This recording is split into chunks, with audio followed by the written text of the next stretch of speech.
We condemn violence against any person based on sexual orientation and gender identity, and we promote compassion and support for individuals who struggle with same-sex attraction.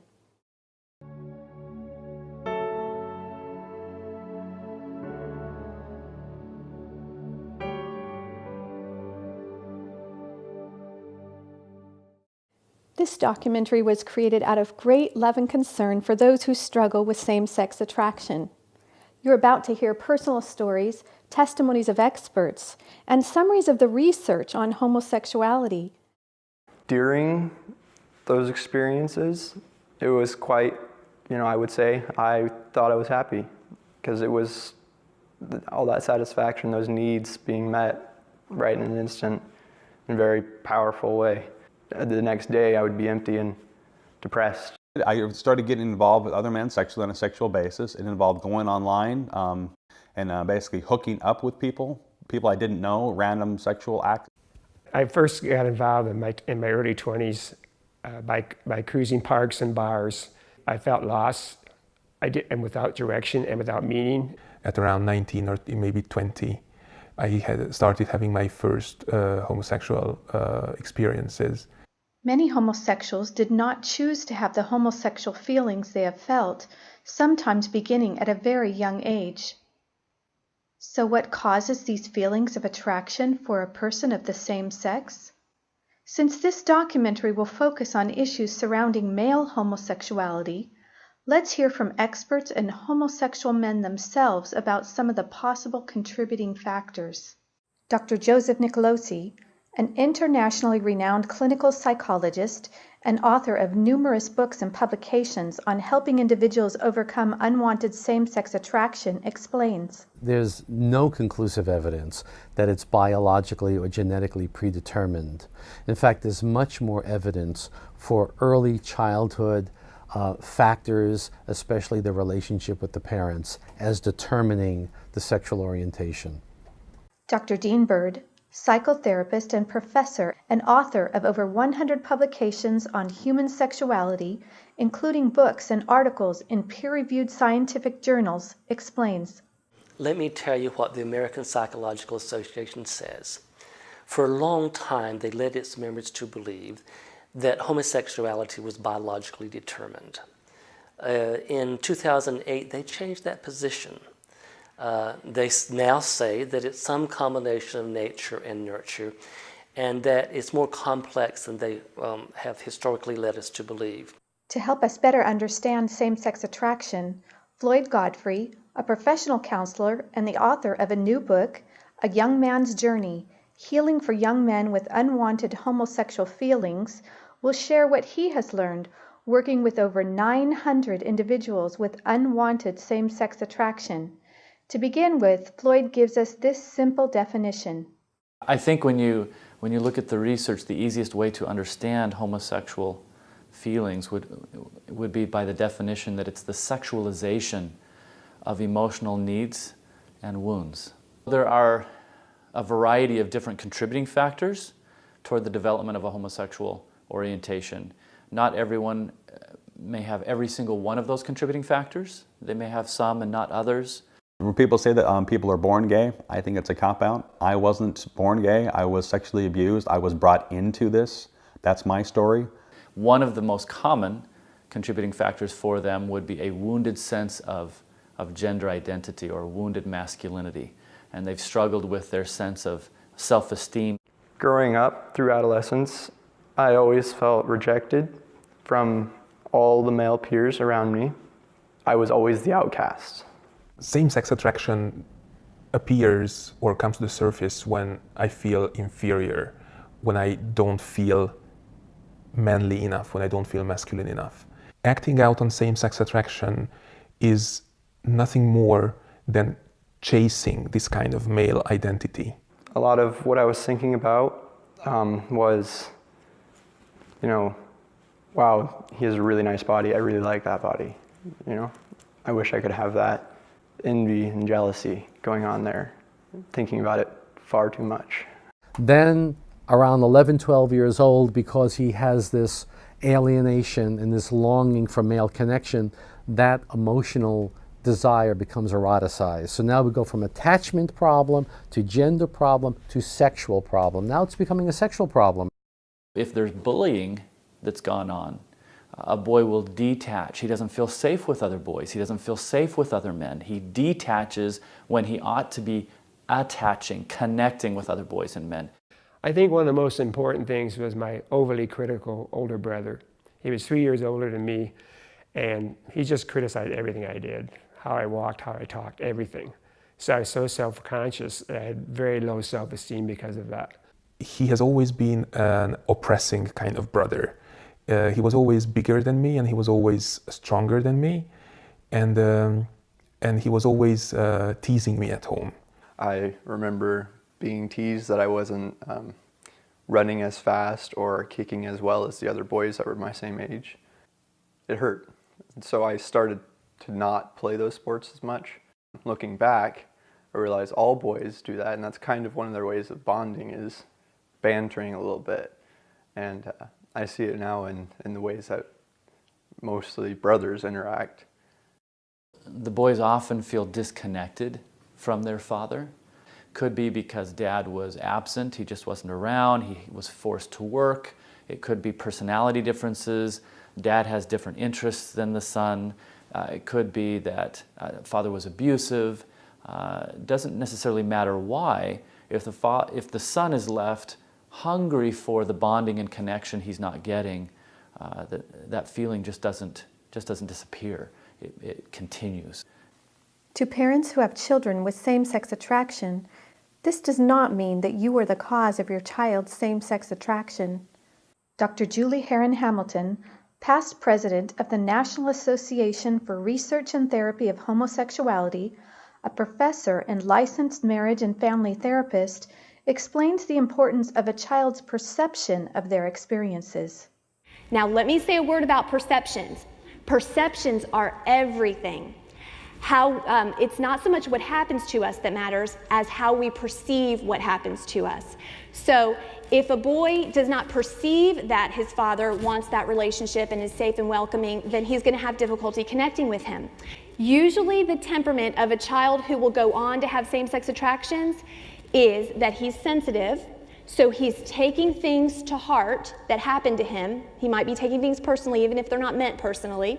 I know he loved me deeply, but he was an alcoholic, which made it very difficult to communicate with him. I always felt very weak and very small in his presence. Whenever I had something that I was, let's say, proud of, I always felt that it is still not enough. You should still do something better. And growing up, I felt very disconnected from him.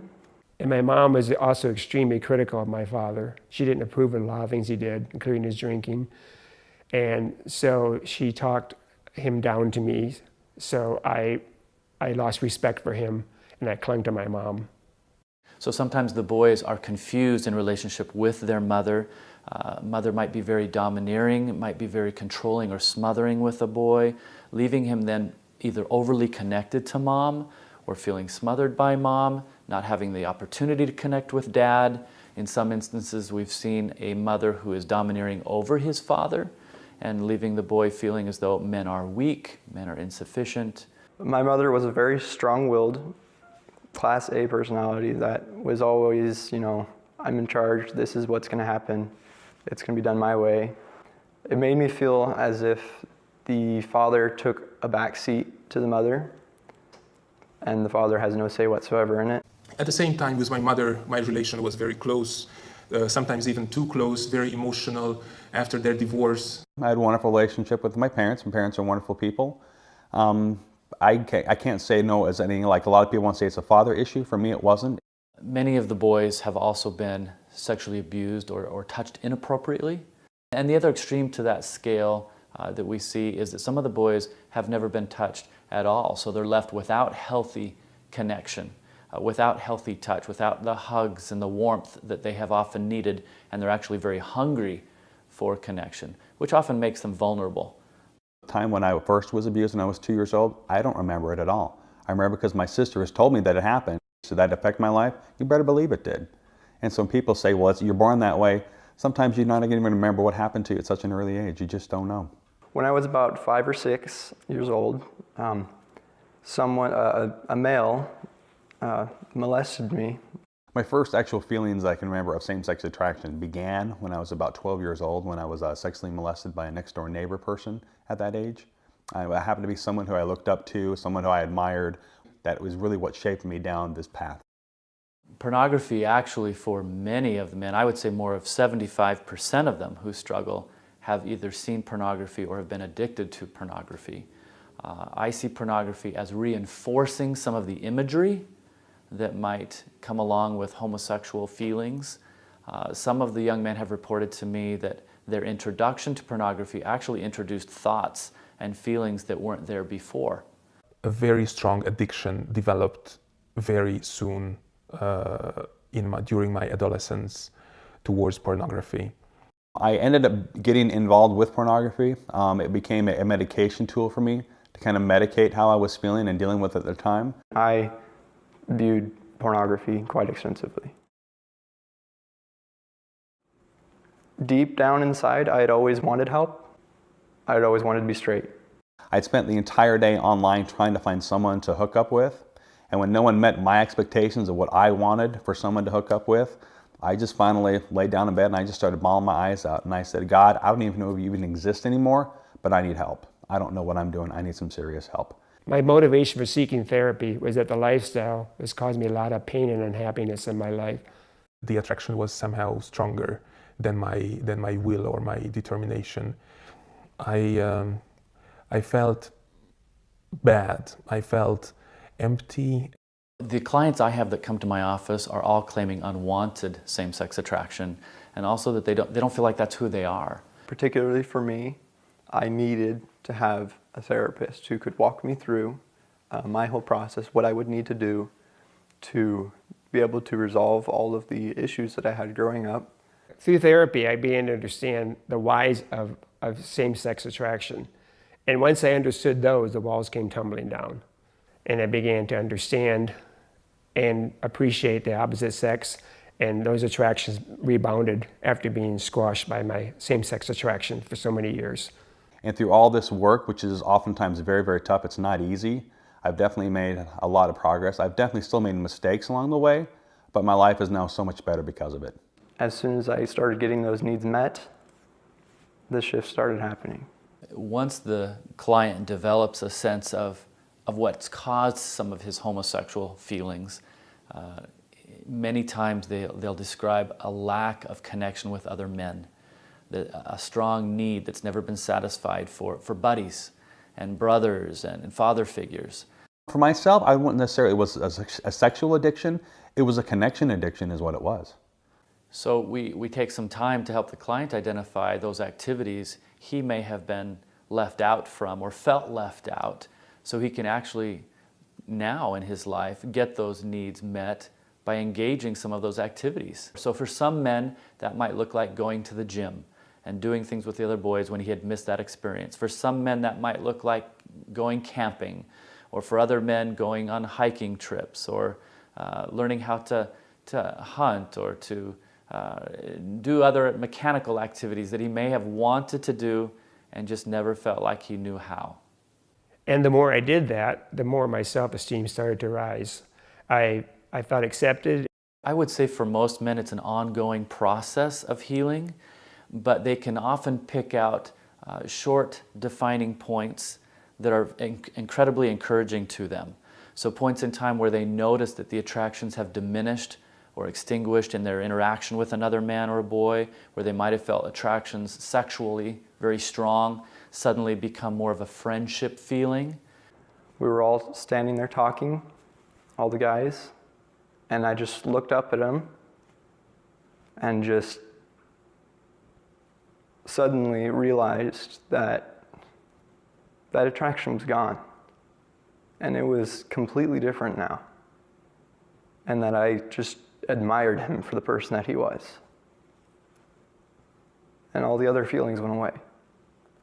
I demystified them and thus desexualized them, and then I began to notice my sexual attraction to them was lessening. And because of this non-sexual bonding with men and my acceptance by them, my self-esteem began to rise, and I felt more secure in myself and my own masculinity. The big key of my turning point was feeling accepted by him and by those around me, and being in that environment where I was accepted as a guy and as a male, not as a homosexual.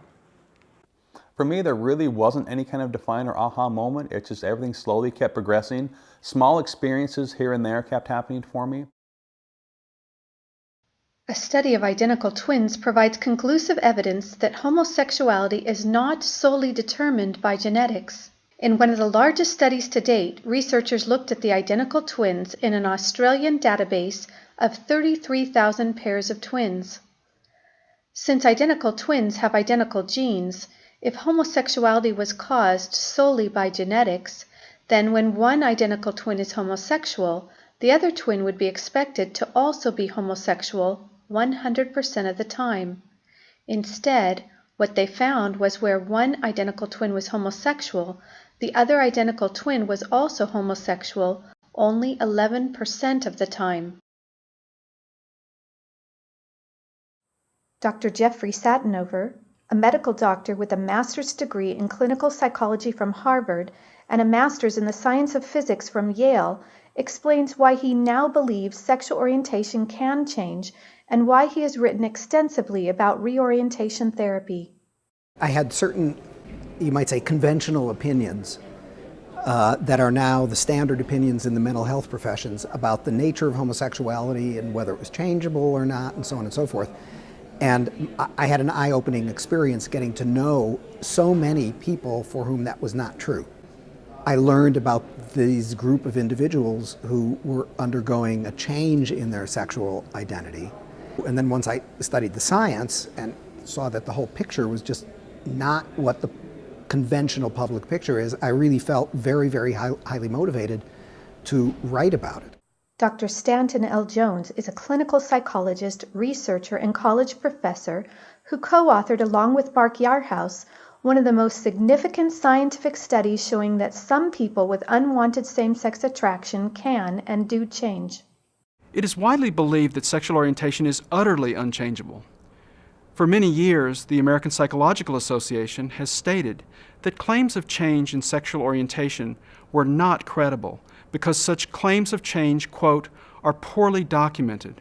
The study we have just published fills exactly that gap in the literature.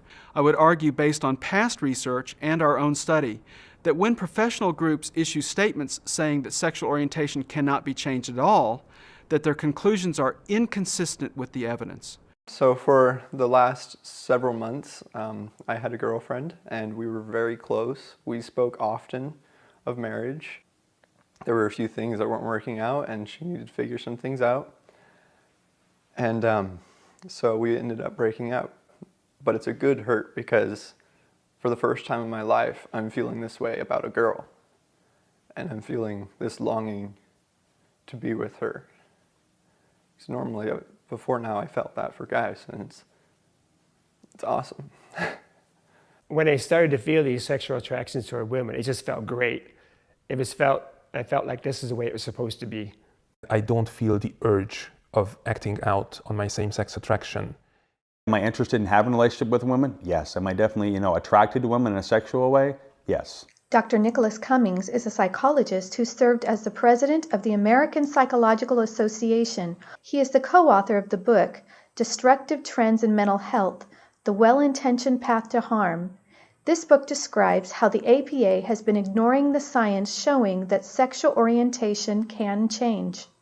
As chief of mental health for Kaiser Permanente during the gay revolution in San Francisco, my several hundred therapists saw tens of thousands of gay and lesbian patients. We saw not one, not two, not three, but hundreds who changed and achieved very happy heterosexual lives. Now, I believe in civil rights. I was very active in helping gays be accepted in the APA. To this day, I am not opposed to gay marriage, but nonetheless, my position is that the person is the one who decides what they want to do with their orientation. And if somebody decides to be gay, I respect that. If somebody wants to marry a same sex, I respect that. But I also respect the right to disagree. What is clear is that some people can and do change, and that the research shows that the risk for harm is not any different from any other intervention. The following quote from the medical textbook, Essential Psychopathology and Its Treatment, states, "Empirical evidence demonstrates that homosexual orientation can indeed be therapeutically changed in motivated clients, and that reorientation therapy does not produce emotional harm." There's a great deal of literature showing that individuals who are motivated can change even without therapy. Some people have spontaneously changed their sexual orientation. In fact, even gay activists will tell you that sexuality is fluid and fluctuates within the course of a person's lifetime. More people changed a little than changed a lot, but some people changed a lot. Many people didn't change, including ones who wanted to. Of course, there are also a great many people who I've seen in my practice over the years who would consider themselves to be gay or lesbian who had no interest in changing. And it certainly wasn't my job to convince them that they ought to want to change. To say that you can't change your sexual orientation, again, that's just it comes from so many people who have tried so hard and it didn't ever work, and when someone comes along and says it does, they get so incredibly offended by someone else being successful and they weren't. I can understand that. That makes sense when people are going to be upset about it, but the reality is many people have. Doctors and social scientists who point out the well-documented physical and emotional impacts of the homosexual lifestyle are often labeled as hateful or homophobic, when in reality quite the opposite may be true. A wise man once said, "An enemy flattereth, but a friend speaketh the truth."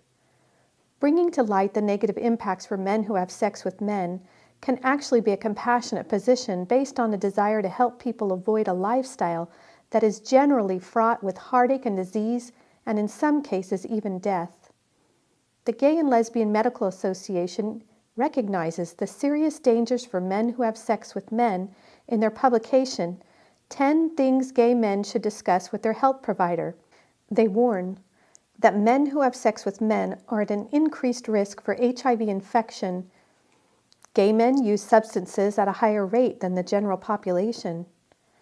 Depression and anxiety appear to affect gay men at a higher rate. Men who have sex with men are at an increased risk of sexually transmitted infection with the viruses that cause the serious condition of the liver known as hepatitis. These infections can be potentially fatal. Sexually transmitted diseases occur in sexually active gay men at a high rate. This includes STD infections for which no cure is available. Gay men may be at risk for death by prostate, testicular, or colon cancer. Gay men have higher rates of alcohol dependence and abuse than straight men. Gay men use tobacco at much higher rates than straight men. Problems with body image are more common with gay men than their straight counterparts. Gay men are much more likely to experience eating disorders. This can cause a number of health problems, including diabetes, high blood pressure, and heart disease. Gay men are at risk for human papillomavirus, which puts gay men at an increased risk of anal cancers, and the rate in which this infection can be spread between partners is very high. Depression would be setting in, a tendency towards substance abuse, high levels of anxiety. A report published by the National Association for Research and Therapy of Homosexuality summarizes the research showing that homosexuals have a greater prevalence of suicide, violence, antisocial behavior, substance abuse, promiscuity, paraphilias, being paid for sex, sexual addiction, personality disorders, and psychopathology. In addition, researchers at Harvard University, after conducting one of the most exhaustive surveys ever done on the scientific literature related to the health effects of homosexuality, concluded, quote, homosexual orientation is associated with a general elevation of risk for anxiety, mood, and substance use disorders, and for suicidal thoughts and plans. And finally, according to the U.S. Center for Disease Control, although men who have sex with men represent only 2% of the U.S. population, they account for 60% of all new HIV infections, are 40 times more likely to be infected with HIV, and are the only risk group in which new HIV infections have been increasing steadily since the early 1990s. A number of studies show that homosexually identified individuals, gay identified individuals, have a greater inclination to become abusers of alcohol or drug abuse. There are many more what we call pathologies associated with the homosexual condition. Again, pathology is defined as self-defeating, self-destructive, maladaptive behaviors. Some people believe that the reason homosexuals have so many negative mental and physical health outcomes is because society does not accept them. They claim that if society would just accept homosexuality as healthy and normal, then many of these negative outcomes would go away. However, in countries like the Netherlands, where homosexuality has been accepted for a long time, there has been no major reduction in negative health outcomes for homosexuals. A panel convened at the United Nations in January of 2013 called Therapy for Homosexuals a violation of human rights, and a law passed in California seeks to ban change therapy for same-sex attracted minors.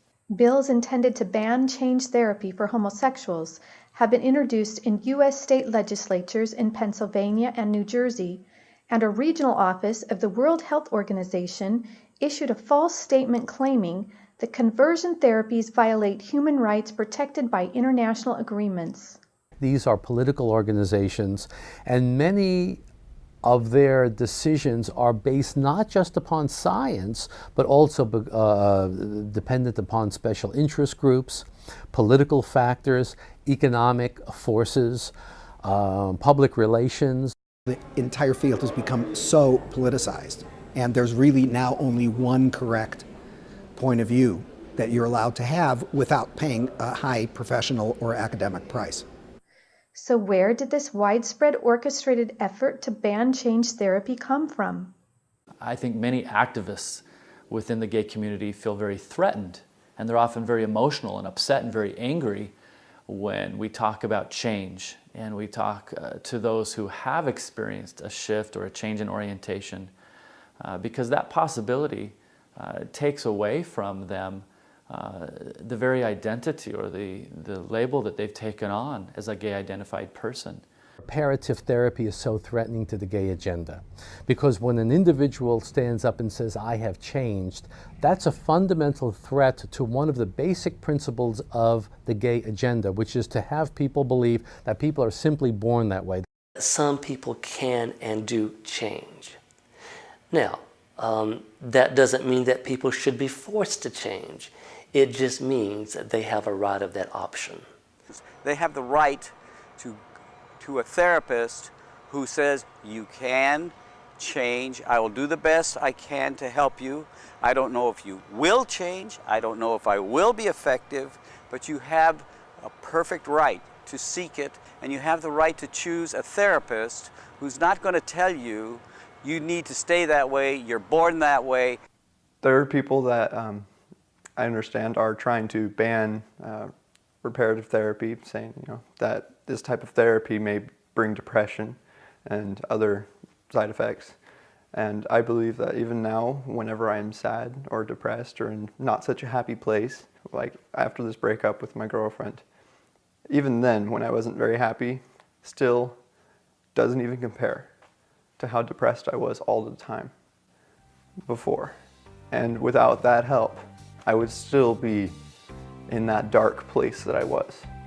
And now I feel so much joy in my life. I feel part of the community of men, and I no longer have these same-sex attractions. And my only concern now is that others will be denied the choice I had to seek this therapy. People come up to my parents or even to my brother, and people that I haven't seen in a while who had no idea what I'd been through, and they just said, Caleb looks different. What's different about him? There's something, you know, he's lighter on his feet. He looks happier. What's going on? And whenever I hear things like that, to me it's just a huge, huge statement of just how much I've changed. As human beings, we do have a free will, and nobody can infringe this free will of ours. So at the end of the day, it is going to be our own decision what kind of identity we embrace or what kind of lifestyle we decide to lead. But I find it imperative, absolutely imperative, to share the very fact that there is an alternative and that there is a way out for those who so wish. For people that have been struggling in their life with same-sex attraction, for those people who want help, banning that therapy, banning that help would be an abuse of human rights.